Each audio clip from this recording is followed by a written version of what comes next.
54 বছর দেশ চালাবার পরে তারা কেউ ইনসাফ ভিত্তিক রাষ্ট্র বাস্তবায়ন কি করে দেখাতে পারছে?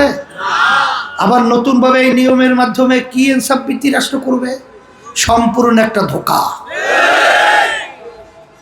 ইসলামী আন্দোলন বাংলাদেশ আমরা চাই যে ইসলাম এমন এক মহান আদর্শ, যে আদর্শের মাধ্যমে একটা পিপিলিকা পর্যন্ত তার শান্তির নিশ্চয়তা, স্বাধীনতার নিশ্চয়তা ওই নীতি আদর্শের মাধ্যমে রয়েছে।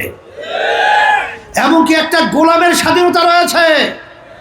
আপনারা জানেন ওমর ফারুক রাদিয়াল্লাহু তাআলা অর্ধেক দুনিয়া রাজত্ব করার পরেও তিনি যখন জেরুজালেম রওনা করছিলেন, গোলাম উটের রশি টানছিল। আমির বলছিল, তুমি এখন উটের পিঠে উঠবে, আমি উটের রশি টানব। এইটাই ইসলাম শিখিয়েছে। ইসলাম শিখিয়েছে সব চোরের হাত কাটা যায় না, যারা অভাবে পড়ে চুর করবে তাদের হাত কাটার নির্দেশ ইসলামে নাই।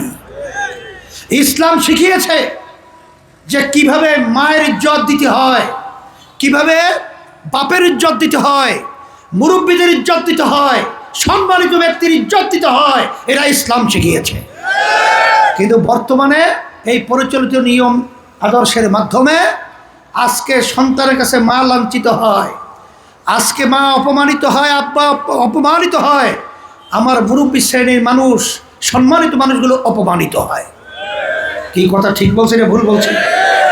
ইসলাম এক নীতি আদর্শ, যে নীতি আদর্শের মাধ্যমে যদি কেউ আমরা জড়াইয়া থাকি, দুনিয়াতে শান্তি পাবো, আখেরাতে মুক্তি পাবো।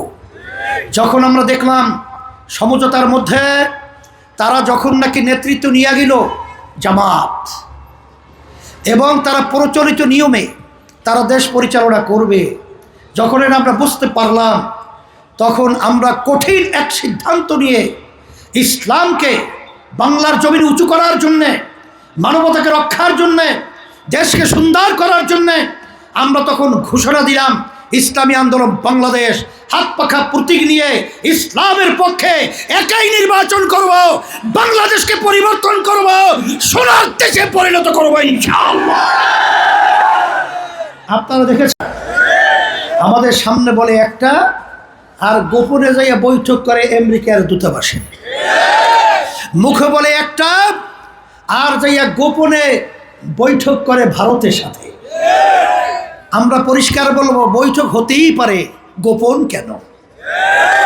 তাহলে সেই গোপনের মধ্যে ডালমের কুচ কালো হয়, এটা বাংলাদেশের মানুষ বুঝে গেছে। আর ধোঁকা দিয়ে আমাদেরকে ধোঁকায় ফেলানো যাবে না। এই দেশকে রক্ষার জন্য, ইসলামকে রক্ষার জন্য যারা দেশকে ভালোবাসেন, আমরা মনে করছেন একা হয়ে গেছে, ঠিক না? আমরা একা নই, আমাদের সাথে আল্লাহ আছে, আমাদের সাথে সম্মানিত উলামায়ে কেরাম আছে। যারা ইসলামকে ভালোবাসে তারা আল্লাহর ফজলে আমাদের সাথে আছে। যারা দেশকে ভালোবাসে তারা আল্লাহর ফজলে আমাদের সাথে আছে। আমি সারা দেশে সফর করার পরে যারা দেখেছি, যারা নাকি দেশকে ভালোবাসে, ইসলামকে ভালোবাসে, যারা এই দেশের কল্যাণ চায়, মানুষের মুক্তি চায়, তারা ইসলামী আন্দোলনকে তারা সাদরে আন্তরিকভাবে গ্রহণ করেছে। এখন সম্মানিত উলামায়ে কেরামদেরকে বলবো, ইসলাম প্রেমিক আমার ভাইদেরকে, মা বোনদেরকে বলবো, এবং যারা দেশকে ভালোবাসেন তাদেরকে বলবো, হয়তো অনেকে মনে করতে পারেন যে আজকে একা তারা কিভাবে বিজয় হবে। আমি পরিষ্কার বলছি, আপনারা সবাই যদি দেশকে ভালোবাসেন, ইসলামকে ভালোবাসেন, তাহলে আপনারা সবাই যদি একত্রিত হয়ে হাত পাকা প্রতীকে ভোট দেন, তাইলে তো আল্লাহর ফজল বিজয় হয়ে যায়। এখন মুখ বন্ধ করলে হবে না, আমাদের সকলের মুখ খুলতে হবে, সবাই রাস্তায় নামতে হবে, হাত পাকা প্রতীকে ভোট দেওয়ার জন্য আমার ভাইদের কাছে, মা বোনদের কাছে দাওয়াত পৌঁছাতে হবে, দেশকে পরিবর্তন করতে হবে।